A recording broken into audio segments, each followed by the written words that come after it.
All right, Mayor Pro Tem, we do have 25 attendees in the room now. Terrific. I am Councilmember Kathleen Kelly, and I'd like to kick this off by giving just a little bit of background. Today's meeting had its genesis last year when I was privileged to serve as mayor and collaborate with then Mayor Pro Tem Jan Harnik. Our staff brought the council a terrific collection of proposed changes to our ordinances so as to assure that we're giving the public better notice and better opportunities to engage about proposed developments. Mayor Harnik and I, in the course of reviewing those changes, saw an opportunity to build upon them and to reach out to the public and provide ways that you can take the initiative and not simply wait for notice from the city about possible changes that could affect you. That's really the purpose for this session, to help members of the public know how you can take the initiative to identify yourself as someone interested in potential developments. So it took us a while to put this together, frankly, because there's so much happening. And so the transition in the mayor's position has happened, and we celebrate now the leadership of Mayor Jan Harnik, to whom I will pass the microphone, and she will take it from there. Thank you very much. As always, beautifully said.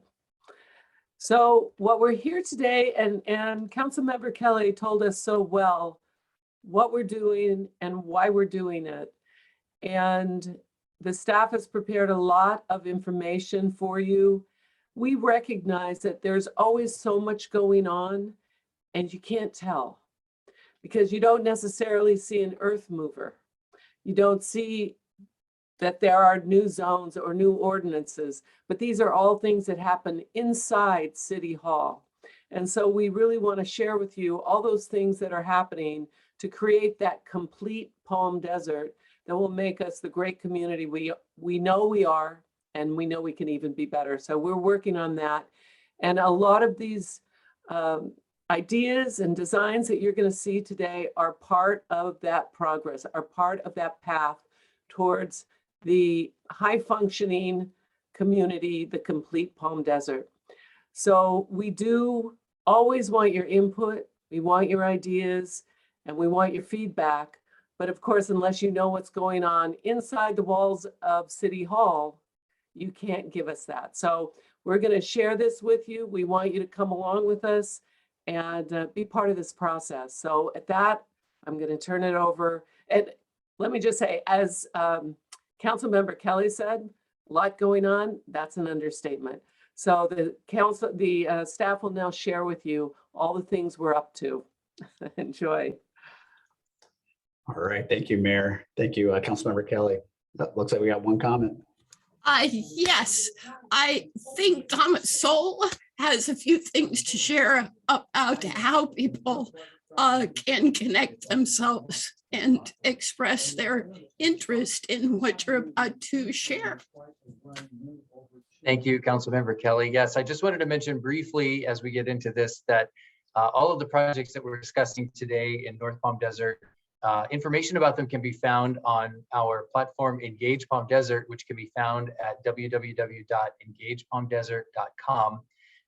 These projects and many other ones can be found there. On that platform, you can register to receive updates from the city. You can ask questions, you can give your thoughts, and we can really have a two-way dialogue. And speaking of that, during this presentation, for those of you who are watching it live, If you have a question during the presentation, you can use the Q&A function at the bottom of the screen. And once we get through the presentation, we will address any questions that people have. I believe you can also raise your hand, and we will take note of that. And then when we get to that section, we will hear from you. And so now I will pass it off to Eric Seha. Thank you, Thomas. I apologize for stepping ahead of you there. Hey, good afternoon, everyone, and thank you for the introduction. My name is Eric Seha. I'm the Deputy Director for the City of Palm Desert's Development Services Department. Today, we have our Director, Martin Alvarez, with us as part of this panel. We have Principal Planner or Planning Manager, Rosie Lua, and another planner, Associate Planner, Nick Maloney, here to answer some questions for you. And I want to get into a presentation that's really going to focus on some of the development that you may be seeing in and around the northern area of Palm Desert. So I'm hoping everyone sees this PowerPoint. And what we're going to be focused on today is to give you updates on the development activity that's underway. So there's a couple projects that are under construction, both for residential and commercial pieces. There's some approved projects that have yet to break ground that you'll be seeing soon later this year with construction activity. And we also want to show you some of the projects that are currently in process with the planning department that have to go through a public hearing process and then be vetted with the planning commission as well as the architectural review commission that we have. And lastly, as this area develops out, there are a number of future parks for this area, and we want to kind of show you what's in place and what the plan is for those. So first up, just to give everyone kind of context of what we're looking at, this is the area that we're going to be talking about today. So here in the southern line is Frank Sinatra Drive, and the rest of the yellow line follows the city boundary, which includes north to Union Pacific Railroad, as far west as Key Largo, along Dinosaur Drive. This vacant area next to the Costco is part of the city of Palm Desert. And then the remaining vacant lands, including the Cal State University San Bernardino Palm Desert campus off Cook Street, and some of our power centers off Monterey Avenue. So that gives you a context of the area that we'll be focused on for discussions today. This is a map that we were able to put together to show you the number of developments that are currently in the works. Green are areas that are already approved, but have yet to break ground. You can see they're spread kind of throughout this area, this being Monterey Avenue. There's a large project here that consists of both commercial and residential units. That's been approved for a couple of years now, but we haven't seen any development activity on it yet. And then out here on Cook Street, there's also some additional commercial space that may be under development soon, but we haven't seen any movement there either. Things that you see under construction are along Dinosaur Drive. There's the Sage development that we want to show you, which consists of single family homes, or the Dolce development that's been stalled for a number of years, but is back to develop new homes along Gerald Ford Drive. We have new developments that were approved recently for University Park and communities by GHA. And Lennar is back in our community building out additional sites for housing in this northern part of town. There's a couple projects that are under review for new apartment developments within the Millennium Specific Plan, as well as apartments closer to Spanish Walk, where Gerald Ford starts to wrap around back towards Frank Sinatra. And there's some future projects that are in the works now with the planning department. So this map kind of gives you an overview of where the development activity is currently, not only what's under construction, what's been approved, but also what's going to be coming up soon in those yellow pieces. So this is that summary of that table. You can see there's a number of projects that have been approved or that are under construction. Broadly, we have over 600 acres that are either approved, under construction, or in review right now within this portion of Palm Desert. That includes about 3,800 residential units and close to 300,000 square feet of commercial space, including a 192-room hotel off Technology Drive. Altogether, we're looking at also a new fire station along Gerald Ford Drive near that Palm Desert campus, 7 commercial developments, as well as 12 residential projects underway. So the first one to talk about is Monterey Crossings. This is right at the intersection of Monterey and Dinosaur. This kind of gives you an idea of the layout for that site. There's currently a pad building that's open with AT&T and Spectrum. This is where the Chick-fil-A hopes to open up before April. And that is well underway for construction. There's a Quick Quack car wash that's part of this development. There's a Habit Burger that I believe is open at that site now. And this center is just starting to develop out. And we're still working with the developer on additional uses that can go closer to the freeway. But this is one that's under construction and open now that you see right in the corner of Monterey and Dinosaur Drive. I had mentioned Technology Drive. There's actually 2 hotels that were approved along Technology. This is the Department of Motor Vehicles building. There's an additional hotel along the Cook Street overpass along Technology Drive. There's a hotel, the Holiday Inn Express, which recently opened, I think within just the past few months. But there's a future hotel that's also been approved that is forthcoming for that site. I believe that's a Staybridge extended stay, but that's also making its way. It's been through our approval process, and they're just waiting the construction and grading plans to develop that site out. So, we're quite excited about the Dolce community. This is something that was actually swept up as part of the Great Recession. It had never developed out beyond the initial homes that were built prior to 2008. There's a new developer that is taking it over, that's Lennar, and they're there to develop out the remaining 132 single-family homes. It's a mixture of single and 2-story homes, but we're excited to see that community build out and come to fruition and really realize its potential and bring new units to this part of town. Ponderosa Homes is from Northern California. They're developing the Sage project, which is on the corner of Dinosaur Drive and Dick Kelly Way. And this is approved for 111 single-family homes. Much of it is under construction now. And there's also a remainder 8-acre piece at the corner of Dick Kelly Drive or Way and Dinosaur for a future apartment site there that would be 140 units. Only the single-family homes are under construction now. We have not seen the apartments come forward for additional review. What I'm showing you on these screens, by the way, are the site maps where the projects are located, as well as the project boundaries. And then we're also including kind of a layout or master plan or landscape plan to give you more context of how that actually will develop out in the future. Montage, which is a GHA community, is under construction now. It's at Julie Lane in Portola. It was recently approved for 63 single-family homes. And again, this is its boundary here with Portola just south of Gerald Ford. And this is ultimately the layout and configuration for that community. University Park is under construction. This is that large vacant area that's bounded by Gerald Ford Drive to the north, Portola Avenue to the west, College Drive and Frank Sinatra to the south, and out towards Cook Street. This was a master plan community intended to provide a different type of housing mix. So there's, I think, 7 different housing types that are part of this. What you're seeing under construction now are homes that are alley loaded. So they don't have garages that actually face the street. They're facing towards an alley.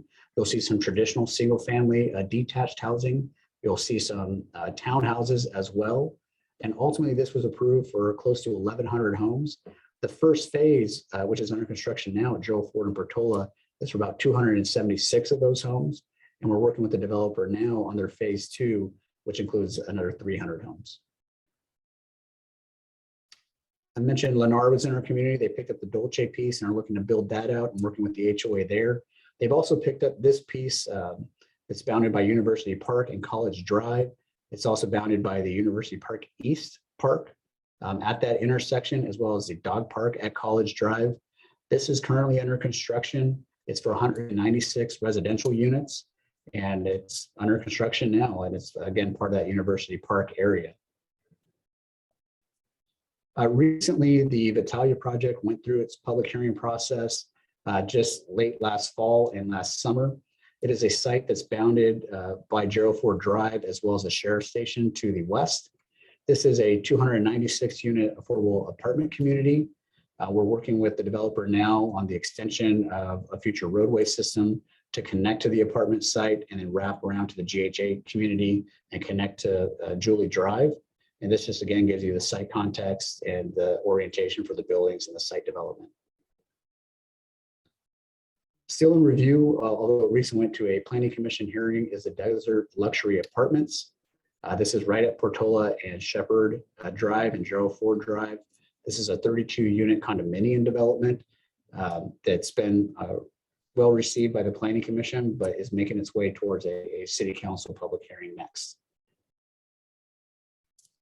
So what's also in review is the development for the Millennium Specific Plan. Overall, this Millennium Specific Plan is 152 acres. The Genesis detached single family community is part of that specific plan. That is built out now. And we're now seeing interest to come back and do some of the apartments that are proposed here, as well as the future city park. This is a privately held apartment development by Apogee that's in review. It includes 330 units. And again, this gives you kind of the layout that they're proposing and its location. That's in review with the planning department, and they're looking at the technical aspects for that development, including how the grading all works, the architecture all comes together, and that has yet to go through public hearing process. This is the architecture that was also presented as part of the Apogee apartments. So it's a mix of 2- and 3-story buildings. Parks. So I mentioned the Millennium Specific Plan. This is actually the map for the Millennium development. This location here next to the DMV is where we looked at the 2 new hotels that are under construction, or the new one that's under construction. This is the Apogee site for those 330 apartments. This is the Genesis community, and this is the future 27-acre city park. We are going to be giving a presentation to the city council at their meeting tomorrow and request for some direction to work with the Parks Commission to put out what we call a request for proposals for design firms to come forward and help us engage the community on what they think is needed for the park, work with our Parks Commission for what they think is needed for the park, go through that whole public outreach process, and ultimately come up with a design that meets the need for the community. This is intended to be a regional park where we've looked at including new sports fields for soccer or baseball, and including lighted fields, maybe some additional facilities based on what the community feedback is. I mentioned also the University Park site and the development there for close to 1,100 homes. There are 2 parks that are included in phase 1, but also a number of smaller pocket parks that are open to the community. This community is ungated. The University Park community is ungated. These are public streets. These are public parks accessible for everybody. And just like the dog park that's here at this location and the University Park East Park, again, open to the public. So there's new facilities that are coming in, including a Grand Paseo along Pacific Avenue that provides us some kind of green linkage to the future park at Millennium. There's Park Site A and B that are part of the first phase, and there's additional parks for C, D, and E for the broader community in North Palm Desert. This is that Park Site A. It includes playground space, as well as just turf area for just additional play space. This is really designed as a neighborhood pocket park. So it's pretty small in scale, but it should serve the immediate community there. And that's kind of the similar concept for Park Site B, which is just another turfed area, play area, right at the corner of Pacific and College Drive. That really concludes my presentation. Thank you for listening to me for several minutes here. I want to provide you with my contact information. If there's any follow-up questions that we're unable to answer today, this is my email as well as my phone number, and I'm happy to answer any questions as they come along. So with that, the rest of our staff is here and available.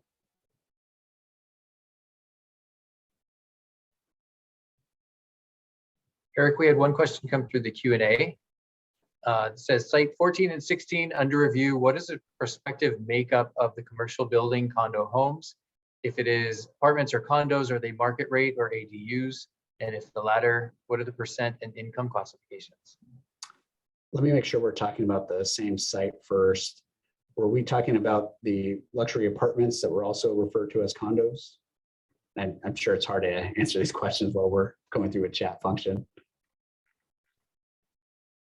Actually, let me. Eric, Eric, can you maybe go to that one slide that has the numbered sites? That might give us a little insight. There you go. So we have site 8, and what was the site they were looking at? 14, 16. Like 14 and 16, that's Millennium and Okay. Palms. He says it's the one next to Apogee. Okay, great. So Apogee does have a requirement for, I think it's and Rosie and Nick are here to help correct me, but I believe it's 66 units that are broken down between moderate, low and very low income. But overall, it's a 330 unit apartment project, and that is for rental. The item 16 is adjacent to the Millennium Park is actually controlled by the city, and that is identified for an affordable housing site. And all of those units would be broken down between various affordable qualified levels.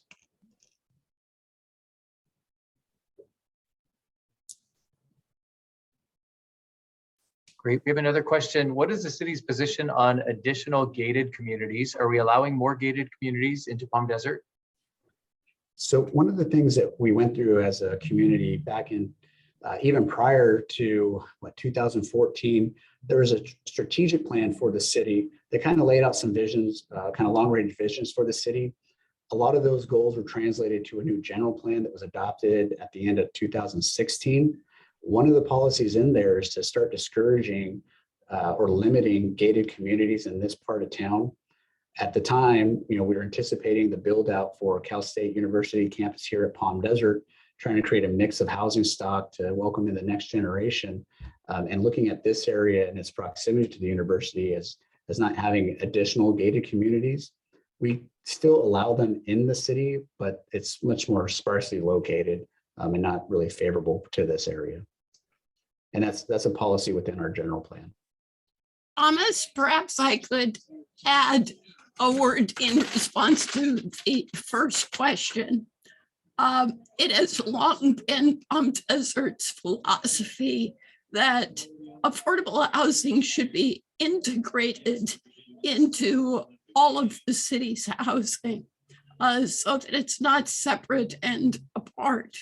And most people are very surprised if they take a tour and all of the affordable housing in Palm Desert is pointed out to them because we've so successfully integrated it that it's not obvious. Our goal in the northern part of Palm Desert is to try to match the proportion of affordable housing which exists elsewhere in the North Sphere as it is built out. So that this sector of Palm Desert will continue to have roughly the same proportion of affordable housing which currently exists in other parts of the city. So that's why you see quite a mixture of housing types. It's consistent with our desire to offer housing at a variety of price points so that we can house more of the people who work in Palm Desert here in Palm Desert. It makes for a great community mix and a great quality of life.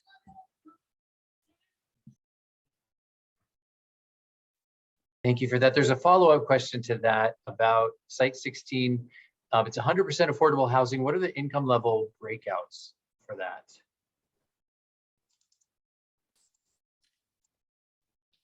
I don't recall that we have established those unless Rosie or Nick have an answer for that one. I don't have the percentage breakdown yet, but it's going to be between 30 and 60% of the area median income. But the breakdown will be determined when the housing agreement is finalized. Okay, is there any information as to the composition of Section 19?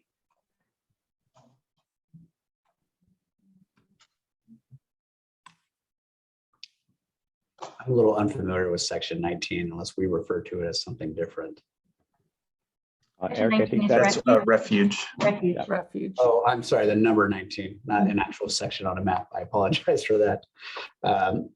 So we're working with the developer now out of Orange County. We are waiting for a more formalized application to come forward. We have talked with them as we've talked with other developers about a robust and public outreach process. they need to be reaching out to those communities along Shepherd Lane, across Gerald Ford as well, to show them and that site plan. There is a circulation element to it where the roadway network connects to Julie Drive and up towards Gerald Ford at Rembrandt. It also connects to that project. And as that project comes forward and is submitted, as we said, it's a future project. That's when that public process will take place. Right now, it's predominantly a mixture. It's predominantly detached single-family homes, but there is a market rate rental project that's closer to number 7 in the sheriff's station that they're looking at. Thank you. We had a statement and a sort of a question going back to the affordable housing, and Councilmember Kelly, you might want to speak to this. Stephen Nelson says, I'm fully supportive of affordable housing. However, it appears that most of the affordable housing is placed in the northern sphere as opposed to other areas. The problem is the area is not a walkable area, lacks transportation, education, no schools, etc. Yes, thank you for that question. Thankfully, I happen to be the city's representative to the Sunline Transit board.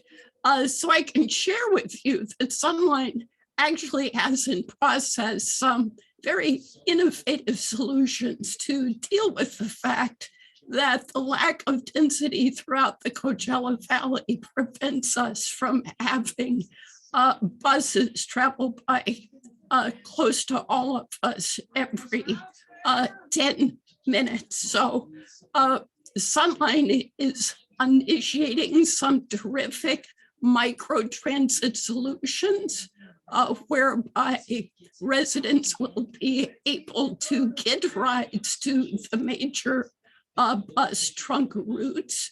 And the pilot area for these programs is going to extend into Palm Desert's North Sphere as these various projects are built out. May I add to that, please? Because that's a tricky question because it is difficult. It's a chicken or the egg thing. And currently we have, and please, Martine or whomever can answer this question, I think we have about 1,100 affordable housing units. Is that accurate? Yes, we have about 1,100 Okay. currently owned by the city throughout majority of Palm Desert. Yeah, and those aren't in the North Sphere. So, you know, we have a lot of affordable housing. The units that are owned by the city are not in the North Sphere. So it may seem that way because of what's being planned, but as we plan and go forward, and this is why we have this type of a forum so that you can offer these thoughts and ideas, but it's hard to build a school when there's no housing. So once the housing is built, that is what prompts the need for the construction for the school and prompts the construction of the school. So it's all part of the planning process and something we are looking at holistically to make sure that we provide for those new residents of Palm Desert.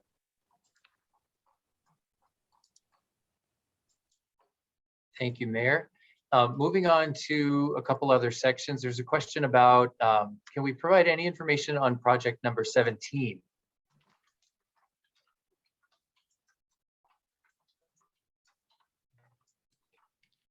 So we've been working for a number of years with that property owner. What they're proposing, we refer to as a specific plan because the site's about 80 acres in size. They're looking at a buffer along the railroad that includes some self-storage facilities. And then the rest is mostly apartment development and housing development, maybe with the commercial piece along Dinosaur Drive. It's really still a project that's under review. It really hasn't moved forward with any sort of speed for a variety of reasons, but that's really what the developer has been looking at, is some mix of housing along with self-storage along the railroad.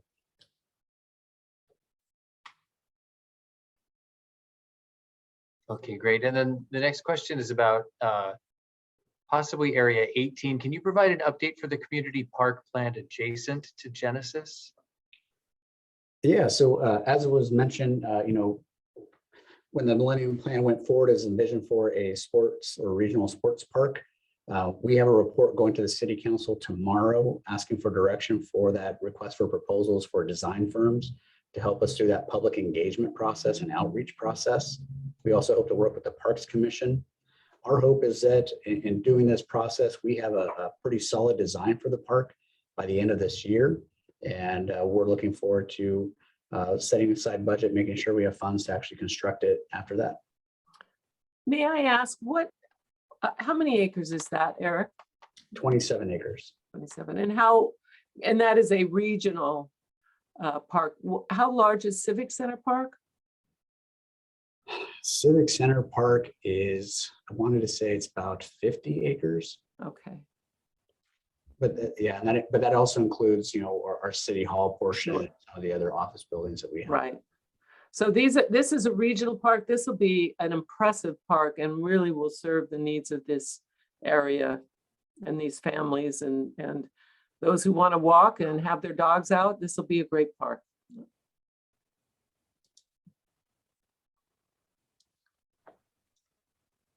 And that's all the questions that we have right now, unless there's anyone else that has a question.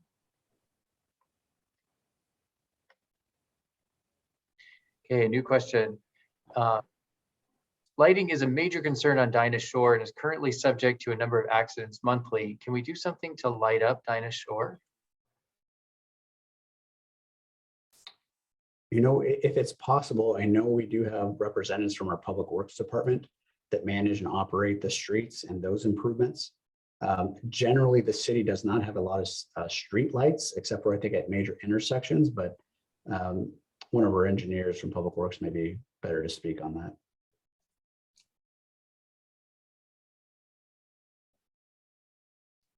And if we don't have anybody from our engineering division, that we'd like to maybe get contact information from whoever submitted that question, and we can follow up with you as well.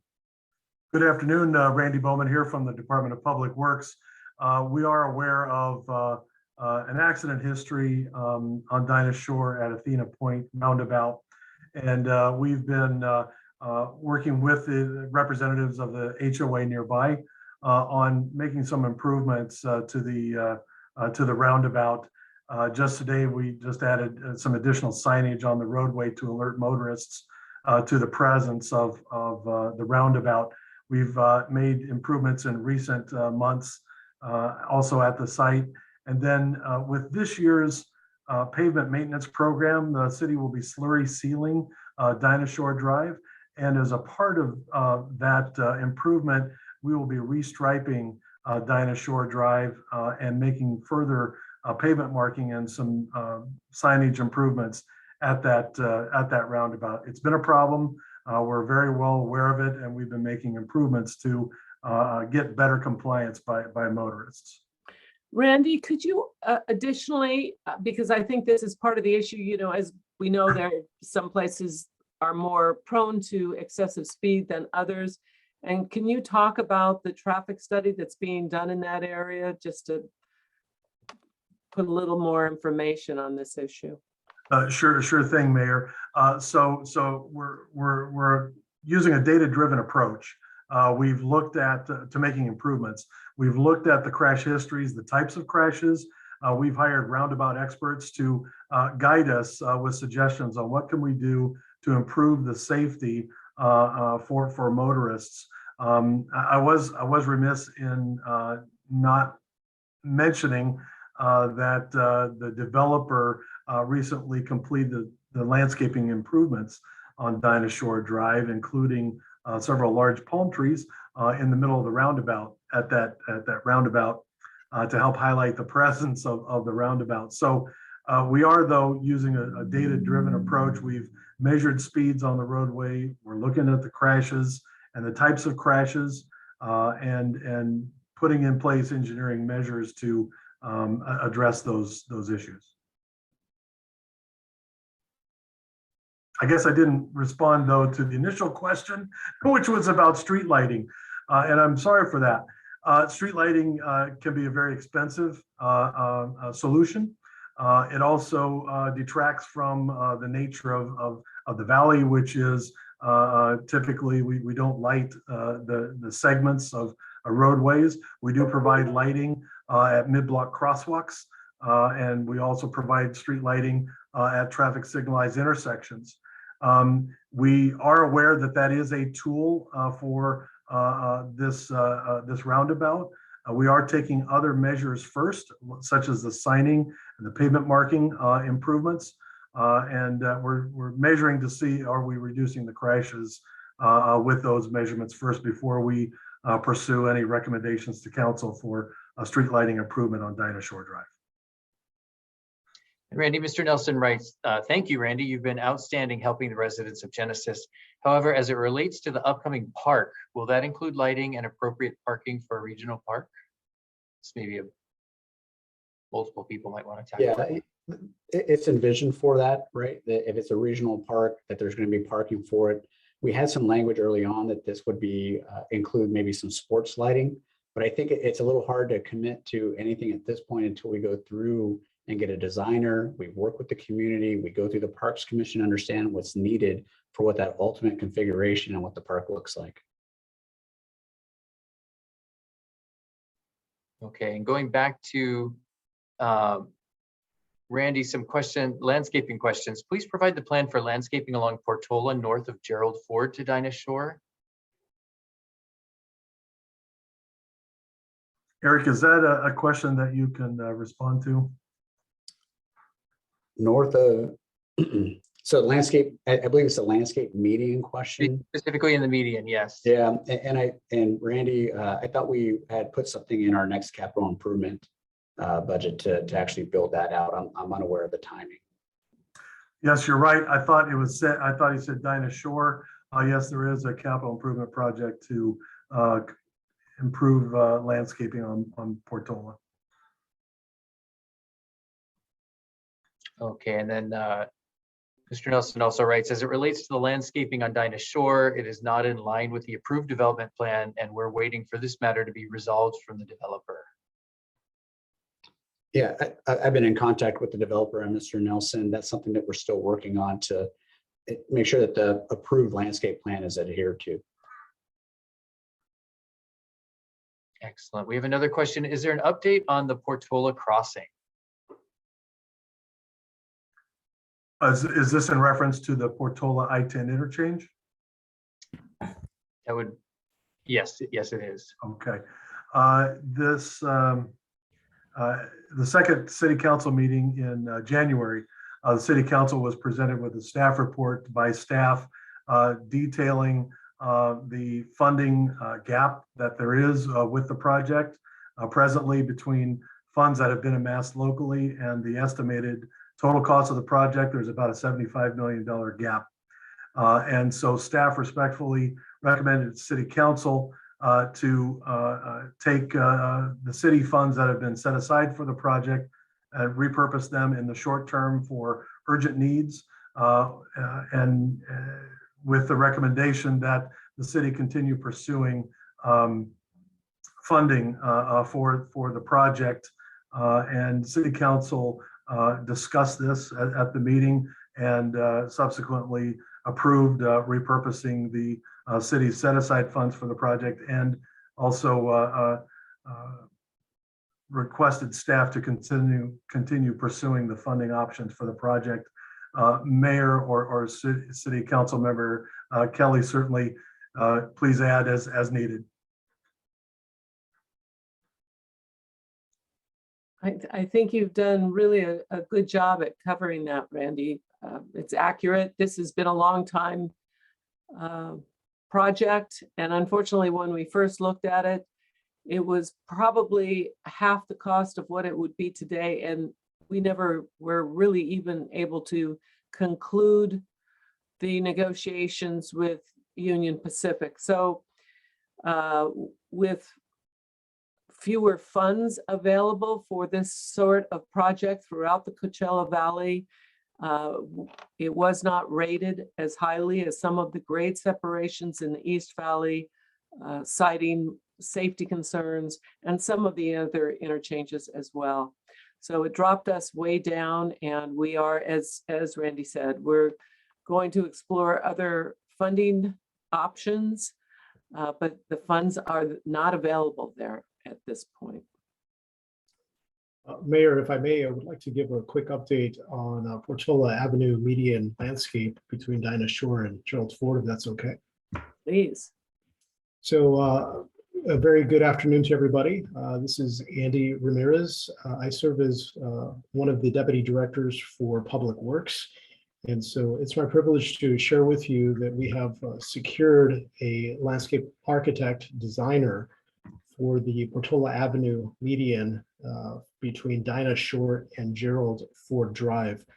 Our goal is to make sure that we continue to be water conscious, ensuring that we're providing enough hardscape, beautiful aesthetics to our city, and ensuring that we could continue in providing some native species that are welcoming to the eye and enhance our overall welcoming spirit to the city of Palm Desert. So I wanted to share that.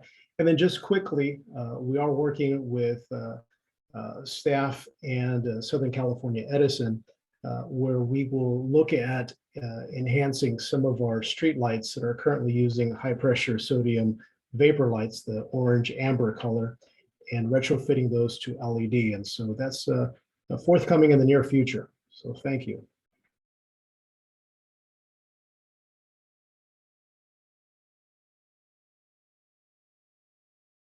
Thank you, Andy. I see no further questions, and we'd like to certainly thank everybody who's attending live and everyone who is watching this, the recorded version. Please remember that if you have further comments or questions, you can go to engagepalmdesert.com and interact with the city on this and other projects. And Mayor, did you want to make a final comment? Thank you. First, I want to thank the staff for everything. This, Team PD does it again. Thank you for all the information and all the answers. This is terrific. And I'm happy to see so many people engaged in this process. We look forward to hearing your questions and ideas as we move forward with this. Thank you. Have a good evening.